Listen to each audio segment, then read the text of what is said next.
This morning, we are honored to have a remarkable leader of American and California agriculture. She's a Nebraska native. We won't hold that against, no, I'm kidding. A former leader of the California Wine Growers Association, former chief of staff for former USDA Secretary Vilsack, and truly a remarkable, outstanding woman.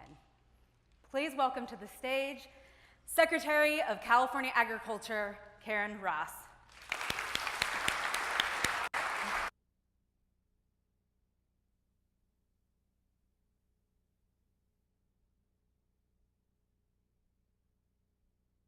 I'm not going to talk very long, but I did want to take a few moments to welcome you and to make sure that you know how welcome you are if you're visitors here to California, that we are proud to have you here in my hometown of Sacramento, and that we welcome you to California as part of our agricultural family. You know, when you were talking about stories, I don't know if I shared this last year, but I have not walked in your shoes, but I grew up in a county that has less than 1,000 people in it, in the middle of nowhere. You know, we had one consolidated school, kindergarten through 12th grade. I was the second largest graduating senior class of 32, and I have never at any point in my life ever felt that I was good enough or adequate enough or that I did everything that I possibly could. I always felt like I should have done more. And so my journey getting from western Nebraska to this place has been a very long and curvy road. And I wish that I could have more confidence in what I've been able to do. But there's something about living a life in a very remote space and thinking about everything that other people got to do that always made me feel like, what else can I do? I guess that's why I work so hard, that and the fact that I grew up on a farm. And we did all of that. But I love what you do with the summit, and I love what the foundation does to develop strategies to be more visible to each other and to be visible to others. So I'm going to touch on just a couple of big picture but very serious issues. You can make a difference. There's no doubt in my mind you can make a difference.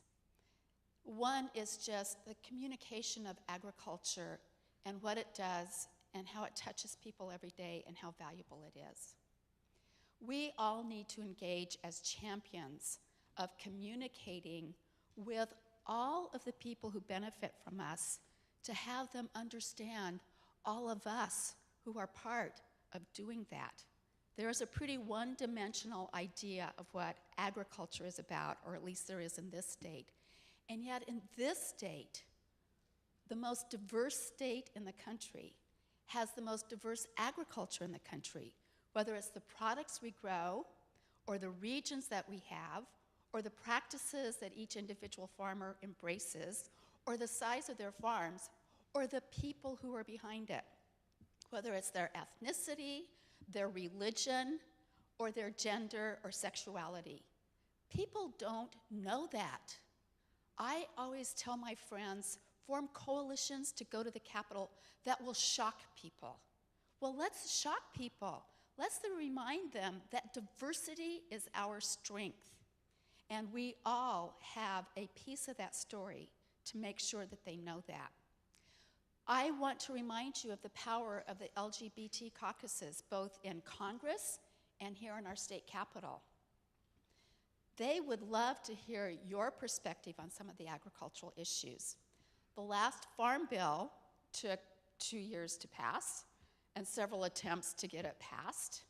And of the 170 no votes on the last farm bill, 66 were members of the LGBT caucus because they probably didn't see any relevance there, or they hadn't talked to people who are either beneficiaries of that or are able to utilize those tools to help deliver food to the people who need it most. There's power in being able to bring our individual stories to the public policy arena. And in this time where I find the atmosphere of America the most frightening I've ever seen in my lifetime, and my fear of the intolerance in some pockets, I also see more people being more open than ever about love, and what this world needs is more love. And we all have to embrace that alternative and be willing to stand up and speak truth to power from our authentic selves and to connect people back to the value of agriculture to this country and every single person who's involved in agriculture. We are getting ready for a couple of really big votes in the state capitol, so this is a message specific to Californians. We are working very hard to extend our cap-and-trade program, which is a fundamental piece of how we are addressing climate change in California. It is, in fact, a market mechanism that provides more flexibility to business to be able to comply and help us meet our very aggressive goals. And I don't believe we can meet those goals without agriculture. Agriculture as the carbon sink, agriculture with our land use and stewardship practices to build healthy soils that can actually help us meet our goals. It's going to be a really close vote, and it's one that every one of us should be engaged on. The second one that I'm very cautiously optimistic, because I have to couch everything, this is the California legislature, is for 25 years we've had disadvantaged communities who could not turn on the tap and drink their water because of nitrates or arsenic or chrome-6 or whatever it might be. Agriculture and the environmental justice community has worked together for a year, and it has been a hard conversation, but I've watched them build trust. I've watched them come in to give us updates where they're giving each other's positions. I've watched them blow it up and come back to the table because they knew it was important.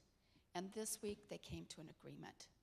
And it is going to be hard because it will be a 2/3 vote to get this funding bill through to provide drinking water to every Californian. These are big, important issues, and every one of us has a role to play in communicating the importance for ourselves, for our families, for our neighbors, and what it means to have a healthy community. So, I got pretty serious today, but these are big issues. And this is why I know how lucky I am.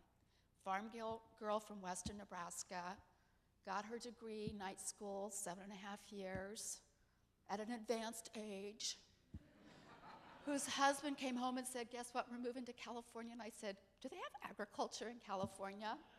Who spent 7.5 months interviewing for jobs and being told, great resume, no California experience, doing volunteer work, and then having people who took a chance on me for the first job, and then the second job, and then a call from someone I didn't know, Tom Vilsack, for that job, and then a call for Jerry Brown, who said, Rich Rominger told me that you should be the next Secretary of Agriculture.